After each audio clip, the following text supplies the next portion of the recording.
Right. Good evening, everyone. Kavod Haraf, how are you? Baruch Hashem, thank you.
Okay, looks like we're doing bet.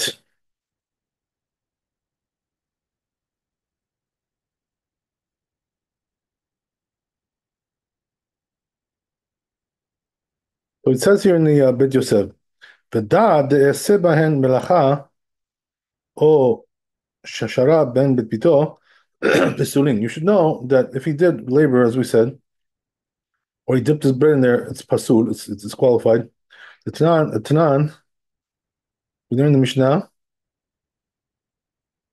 Matnitin, in Yadayim, Shimon Timni, אומר, אפילו נתכוון לשרות בו בזה, נפל לשני קשרים.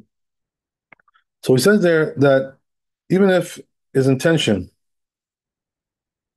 was to dip in this one and it fell into the other one, they're kosher. He says, וכתב רבנו שמשון, says רבנו שמשון, לשון אפילו לא ייתכן, אלא אם כן גרסינן,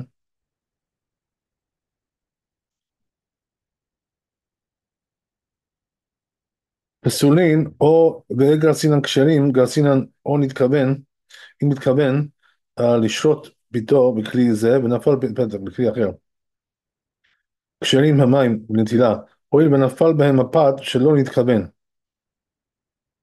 Right, so he explains over here, Rabbi Shimshon, that the reason why it's kosher in this case is because it fell into the water, the bread, without intention, because his intention was to put it in the other one, and it fell into this one by mistake.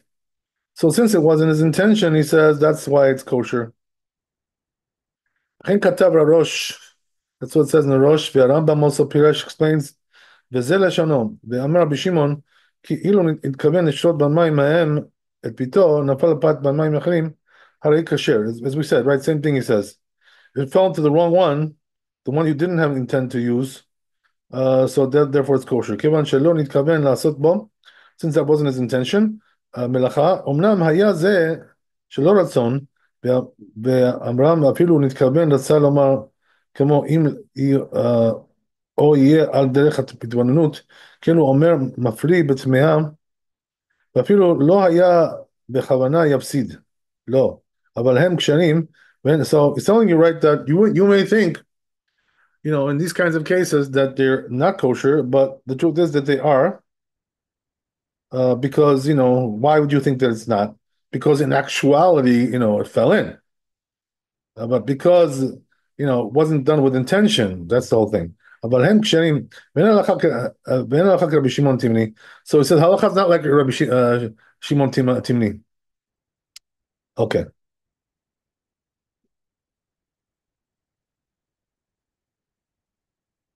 that's the Rambam.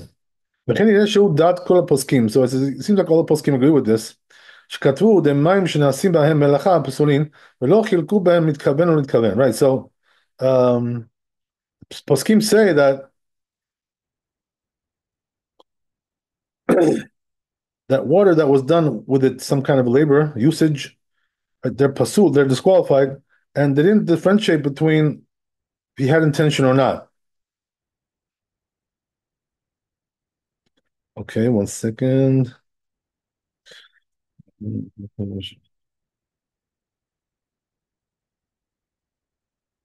Yeah, so basically, right, the Rambam is telling you that the halacha is not like that, and tells you Bet Yosef. It seems like all the poskim agree with that as well. Interesting. Okay. Then he goes on, "Ve'al mayim shenachtom matbil b'hem gluskin," and also regarding water, right, which is used by the baker to dip his loaves of bread in there.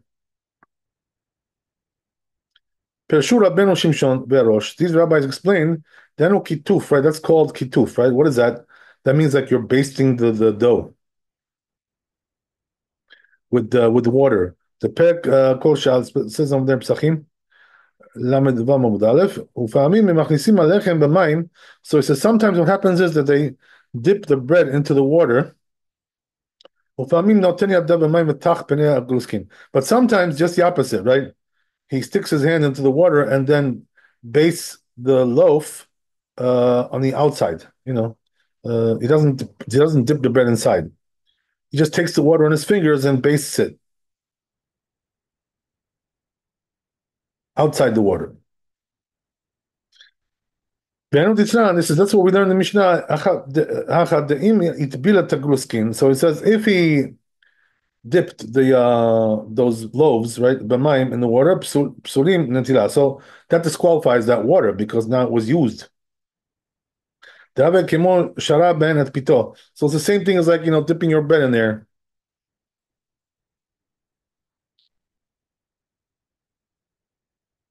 Okay.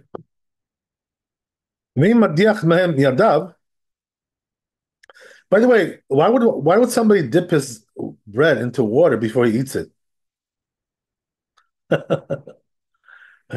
Any ideas? So they don't choke. Yeah, I think it's just to make it softer. Yeah. Sometimes people have a hard time chewing it.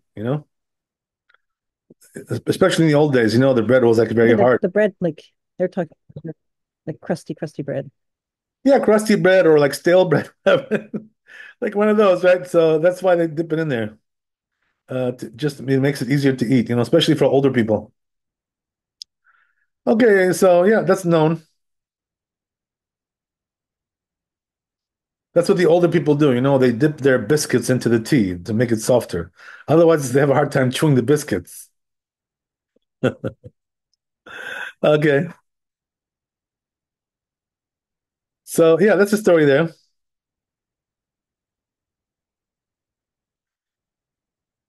לפעמים מכניסים לכם במים, לפעמים נותן לדף במים ותחת בני הגוסקין.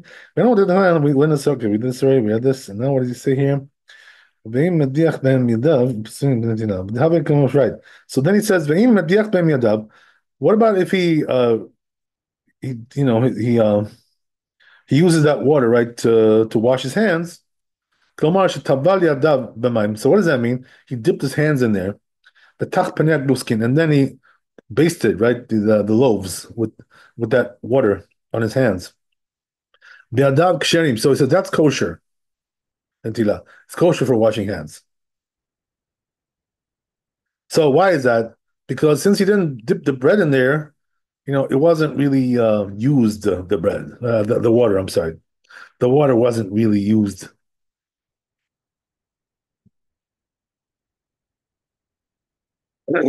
Okay. וזה לשון הרמב"ם, that's the language of the Rambam, he says, בפרק ו', מהלכות ברכות, laws of blessings, הלכה ח', מים שנחתום מטבל בהם את הככים, right, so he says, the water that the baker, right, dips his crackers into there, whatever it is, the stuff that he bakes, biscuits, whatever it is, ושהוא חופן בהם בשעת לישה. So he bastes it, right, at the time of the kneading, כשרים, it's kosher, that water, שהמים שבכונה והן שנעשה בהם מלאכה. So he says only the water which is in his hands does labor, but not the water inside the vessel. אבל המים שחפן מהם, הרי הם בכשרותם. But he says the water that he dips his hands in there, that remains kosher, that water. Okay, interesting.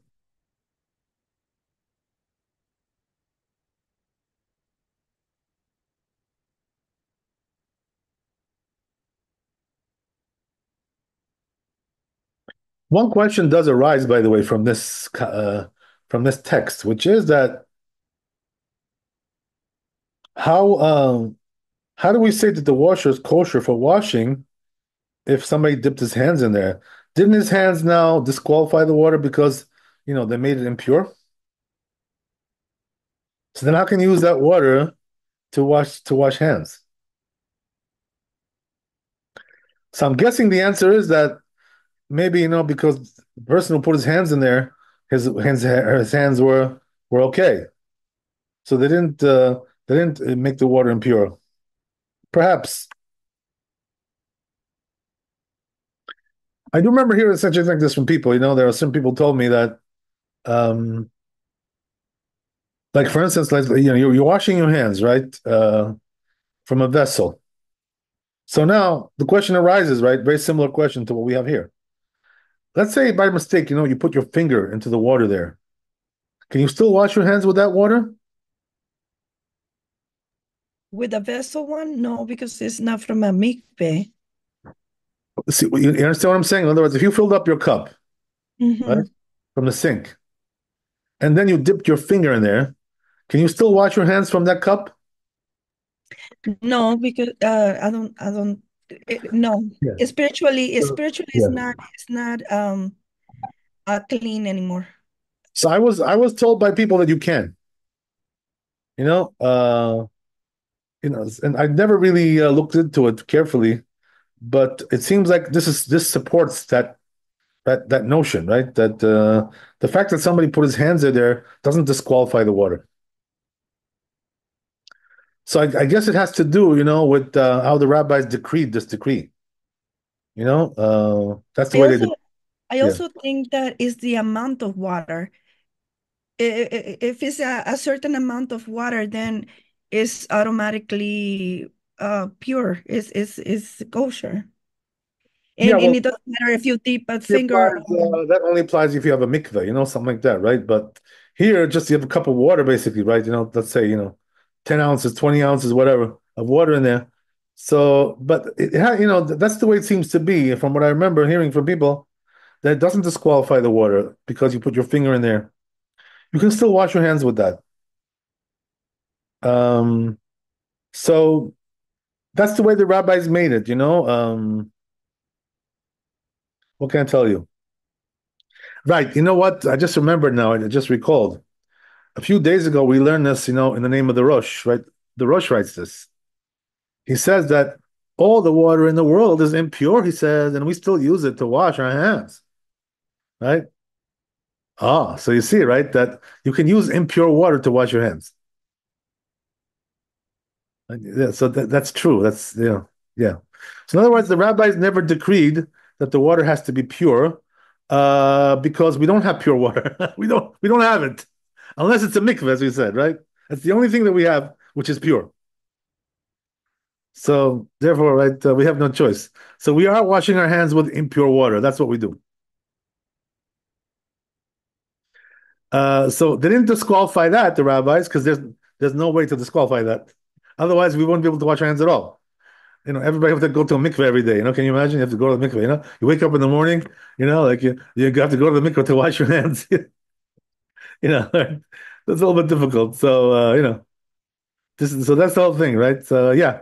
So you don't have to use pure water. That's the whole thing, right? In terms of the impurity, but in terms of usage, right? That's what we're learning now. That if the water was used, so that the rabbi is disqualified. Okay, yeah. So it looks like we got the answer to that question.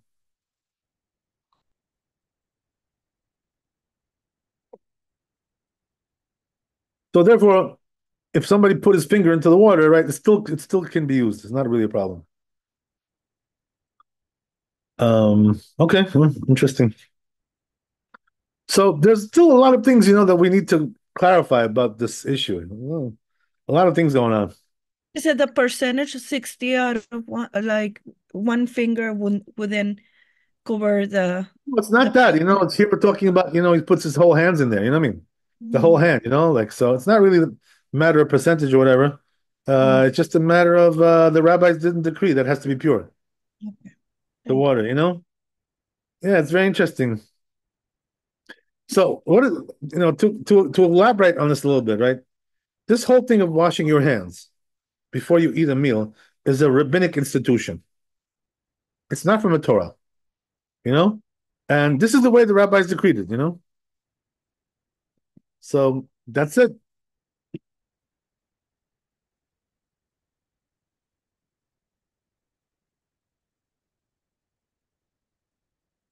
Yeah, very interesting. But on the other hand, right, we said, if you remember in the beginning, several times we mentioned the reason why the rabbis decreed to wash your hands from mundane meals is because you may come to eat truma, right, and without washing. That's the interesting thing, right? That when it comes to eating truma, a person has to be really pure. There's no way to eat truma without being pure. Who eats truma? Only the kohanim, right? Nobody else. Nobody else eats that stuff. So if he's not pure, he's not allowed to have it. That's why we don't give the truma today to the kohanim, because they're not allowed to eat it. It's not pure. They're not pure. The truma is not pure. Nothing is pure. So there's a problem there. Right. So therefore, right, that when it comes to truma, everything has to be pure. But when it comes to this mundane thing, right, that we're doing, which is done because of truma, that's the reason why. But the rabbis didn't go all the way with that, because we cannot. There's no way to do that. We have no method to do that. Okay, so it still requires a little bit more understanding, this whole thing, It's not so simple. Anyway, let's get back to where we were. וכן כתב רשב"א בתורת הבית. That's what it says also in Rashba. ורבנו ירוחם, right? Also רבי ירוחם כתב, he writes, שנראה מדברי התוספות, seems from תוספות, שאפילו נטל ידיו בהם, right, המים כשרים, בכל שכן אם נטלן במקום אחר, וכן יראה מדברי ספר התרומה. Oh. So he adds even more here, right? Which is that he says it's from the Tosfot. His wording seems to mean that even if he washed his hands with that water, it's still kosher.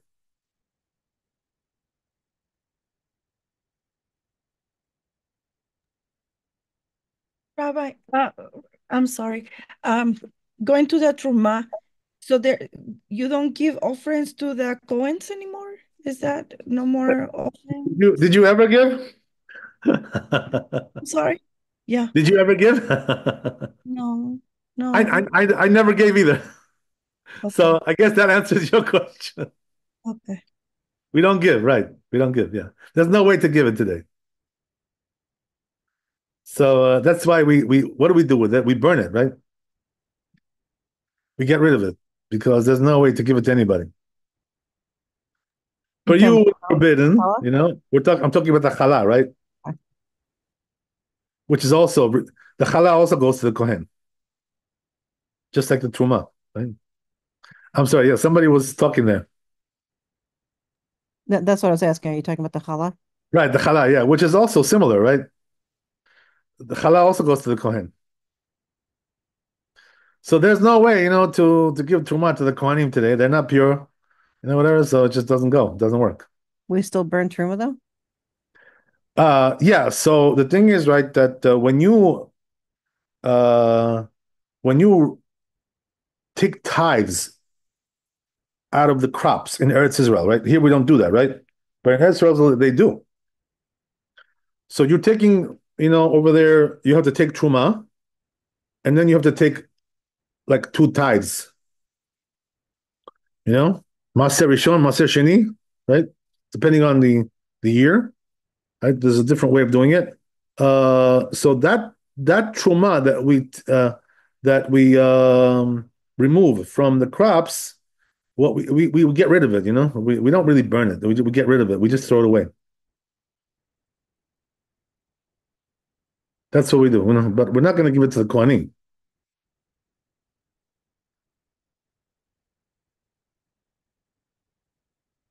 So yeah, that's the story pretty much. That's the way it goes.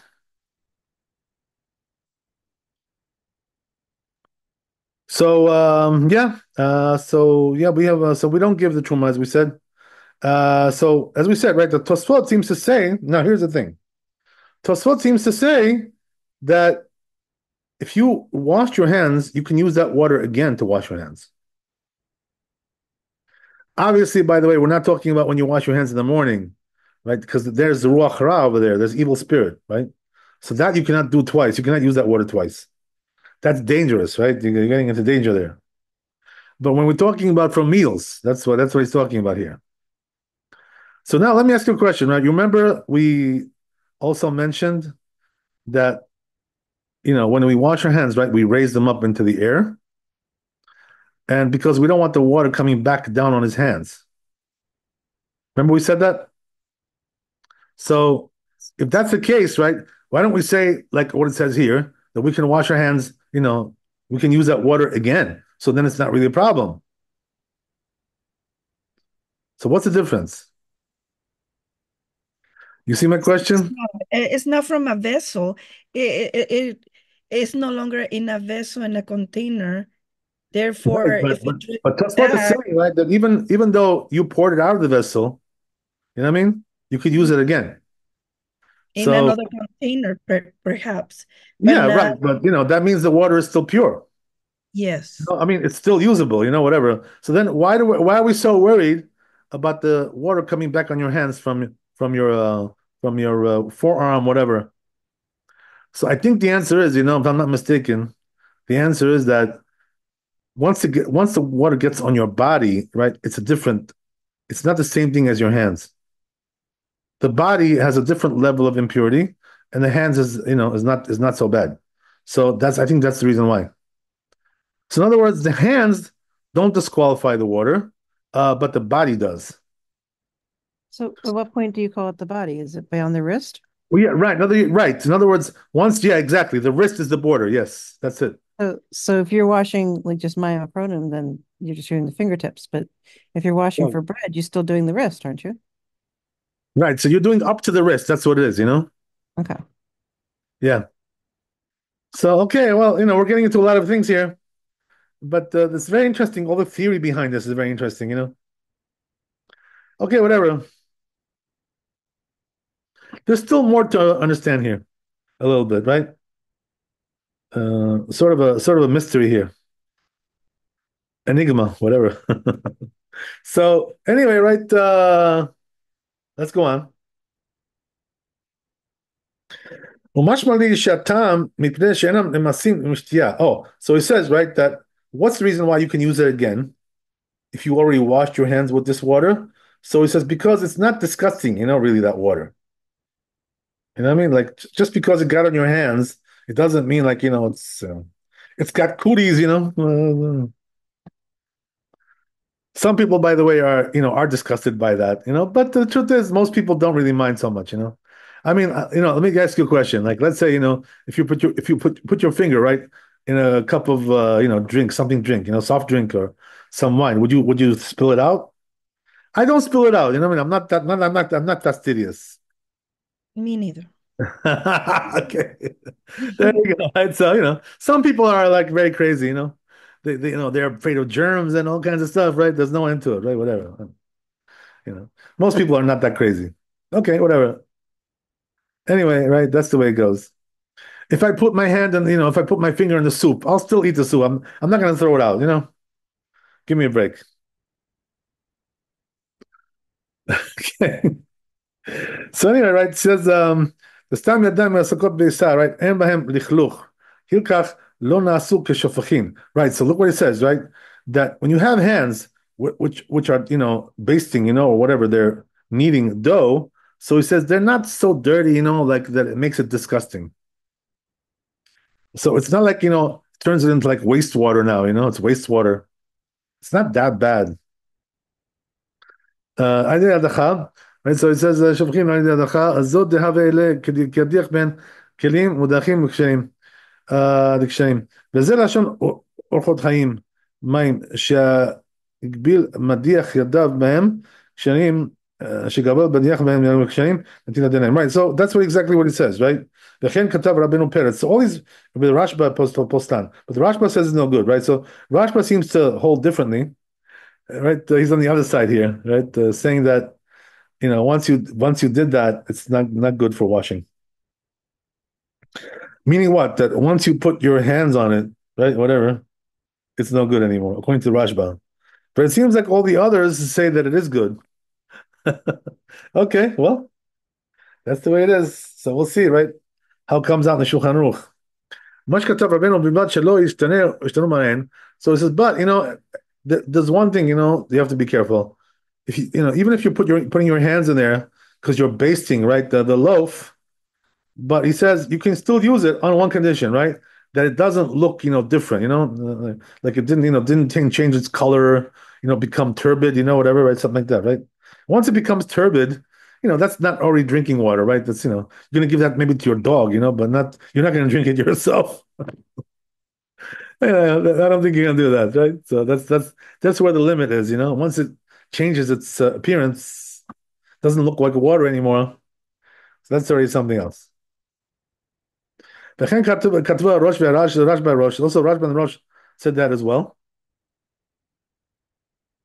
It's also in Tosefta. Upashu too, so it says it's obvious. In other words, once the color changes, right, of the water, that's already not drinkable and it's not usable for washing your hands either. So in other words, it seems to be that, this like goes hand in hand, these two things, If it's still drinkable and not disgusting, you can still wash your hands with it. But if it's beyond that already, right? So then it's out of our hands, as they say. Right? Figuratively. Okay. So let's see the Shulchan Aruch here.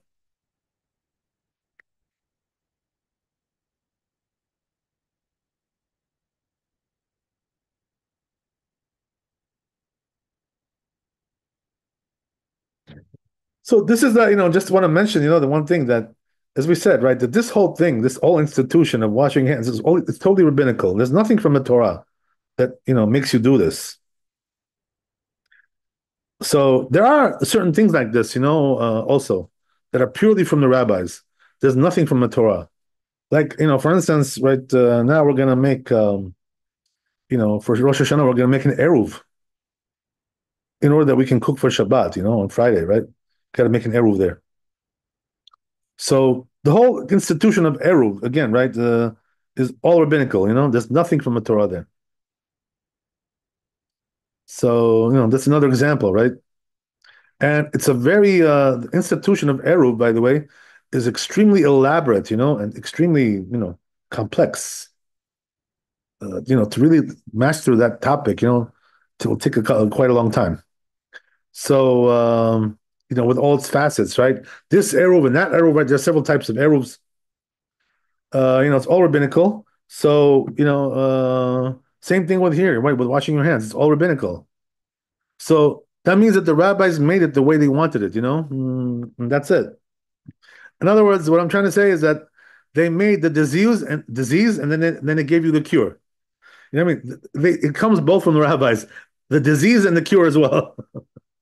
Okay, so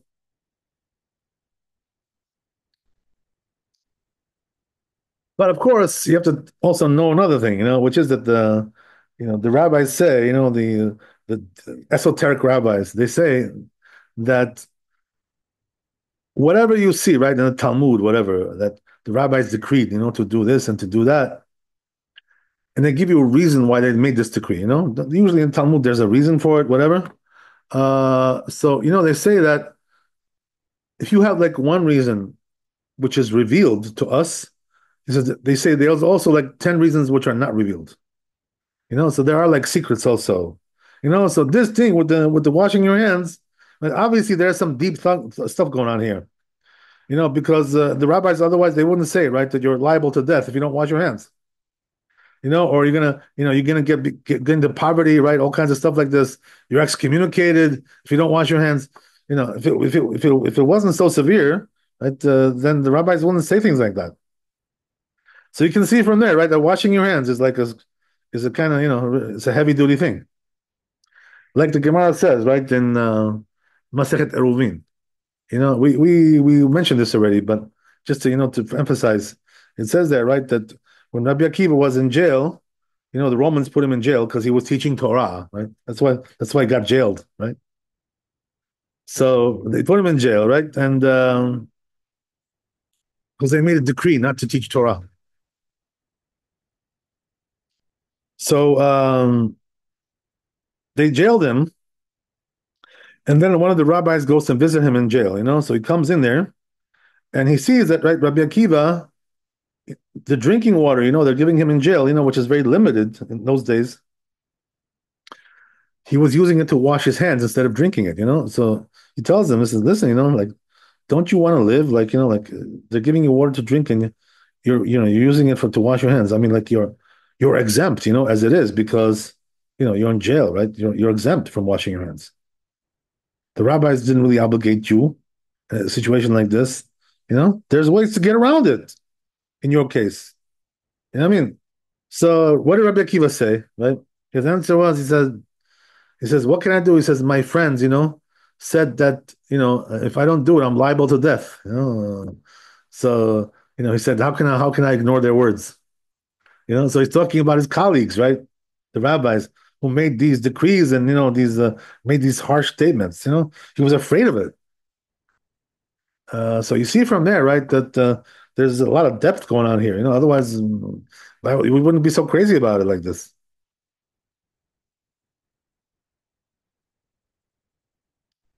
Okay, yeah, it's interesting stuff. What can I tell you? So yeah, let's go Shulchan Aruch. Um,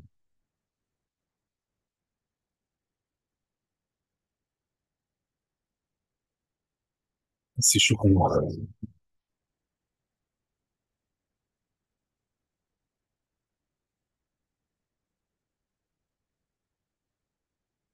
So it says Shulchan Aruch like this, bet. It says Asab b'mayim melacha, right? If he did labor, some usage, right, with that water, or sheshara ben pita, or he dipped his bread in there.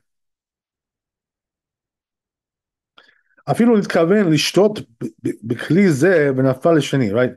Even if his intention was to dip into this one, and by accident it fell into the other one. So that other one is forbidden. Why? Even though his intention was not to put it in there, but since the fact that it fell in there, that's it, disqualified. Psulim, right? So as we said, we don't paskin like the lenient opinion regarding this. We go stringent with this, right? So there you go, right? This is the result. Because there was a lenient opinion there in the Talmud, but we didn't go like that. Okay, that's one thing. Then sinen yain v'mayim psulim. Right? Also, let's say he used the water, right, to cool down some drink. That's also disqualifying. So you put like a, let's say, bottle of wine, right, inside the water to cool it down. That's it. Finished. Ve'imidiach b'hem kelim. But what about if you wash dishes, right? Psulim, right? Oh, that also puzzles it. That's usage. Ve'im hayu kelim mudachim o chodashim. But he says like this, right? If the utensils that he washed were already clean as it is, or they were new, then it's kosher, right? Why? Because that doesn't really, make it disgusting. If that item that you washed was clean, right? Just like when we said about your hands, same thing, right? If your hands are clean and you use it to wash your hands, you can use it again. Which is very interesting. They meet the bill, but when it comes to the morning, as I told you, right, that doesn't apply there. That water is dangerous. You can't touch that stuff. They say, we already covered this, by the way, when we started learning Bet Yosef, Shulchan Aruch. In the beginning, we said that that water, you shouldn't even pass over it. It's even dangerous to pass over it. All the more so, right? When you touch it or whatever, you play around with it, you wash with it, right? That's even worse. Okay, so now it gets into this case, right? What about if the baker, right, dips his loaves in there, right? Psulim, that's puzzle, right? Aval, but but if he dips his hands in there and then right bastes the loaf, right? Oh, all right. So there we say it's clean, right? The water, it's usable. Why? As we said, right? Because that it didn't really disqualify the water in terms of its drinkability. It's still drinkable.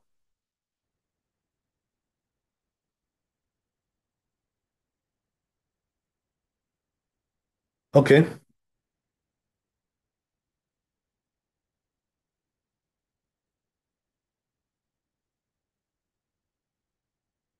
לפיכך כשרים אם לא נשתנה מהם. So he says, therefore, this kind of water is kosher, as long as, right, as we said, the appearance didn't change.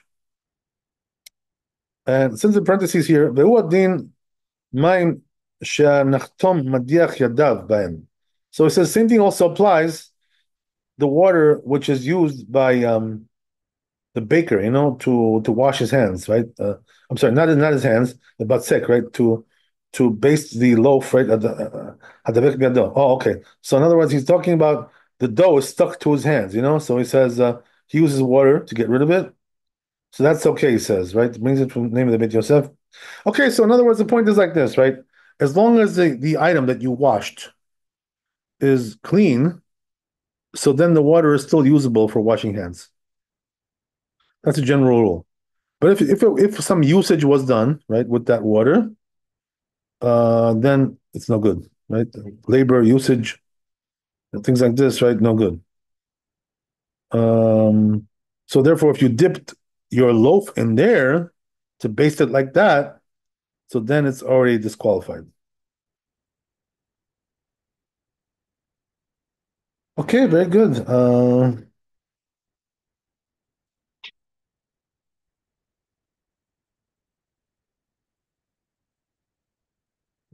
Let's see what else we got here.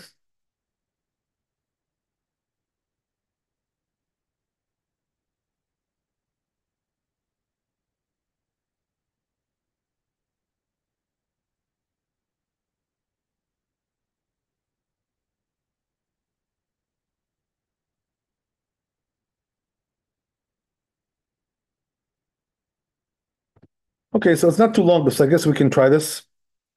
And, hopefully we can knock it off before we finish. So it says like this, right?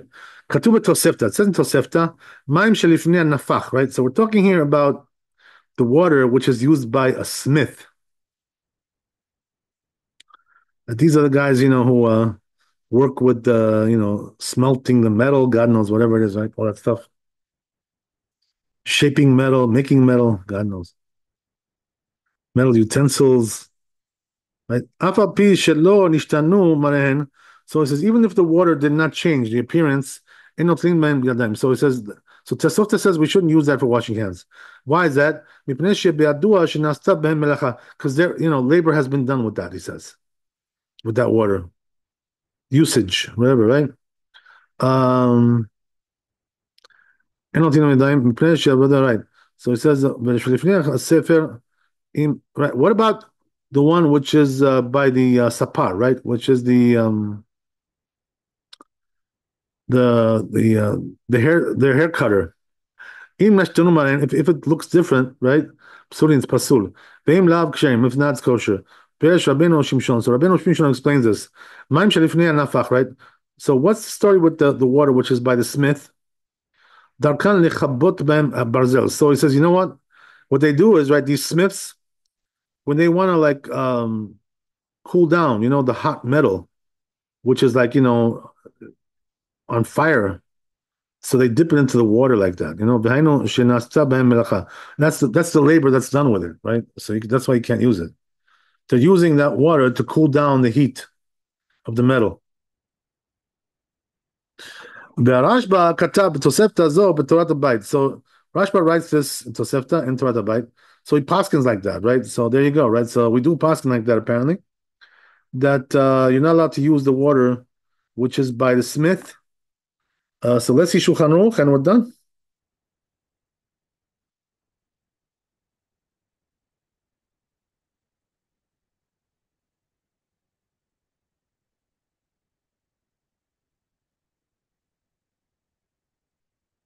So it says like this: Maim shalifnei nafach, right? If you have the water by the smith, even though it doesn't look different, right? It's still the school disqualified.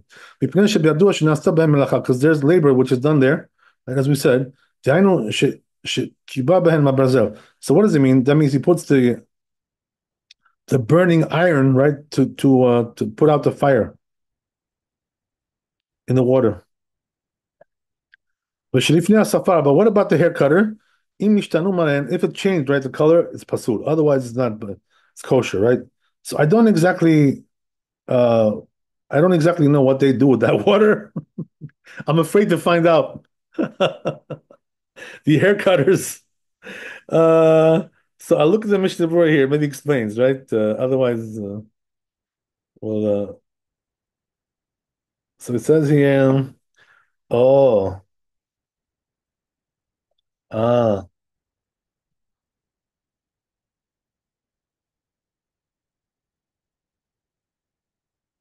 Right. So he says that he's using that water, the hair cutter, to dip his utensils in there.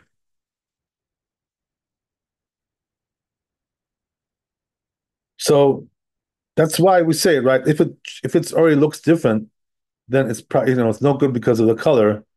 But otherwise, it's good. I guess why? Because those utensils that he was dipping in there were like clean things. So that's why I don't know exactly what he dips in there. I really don't know. Not really sure, but anyway, right? That's the story there. So I mean, today the way they do haircutting is not the way they did it before. So I'm not exactly sure what they dipped in there, but we have to assume from the context that it was something which was not dirty. Okay, very good. So I guess we'll stop there. Thanks for coming. Be blessed with wealth and health and happiness. Laila Tov, Chazak Baruch. We'll see you Sunday, B'ezrat Hashem. Shabbat Shalom. God bless. Everything should be good. Pray for our Iranian soldiers. God bless. All the best. Kavod Harav, thank you so much. God bless. God bless. All the best. Thank you.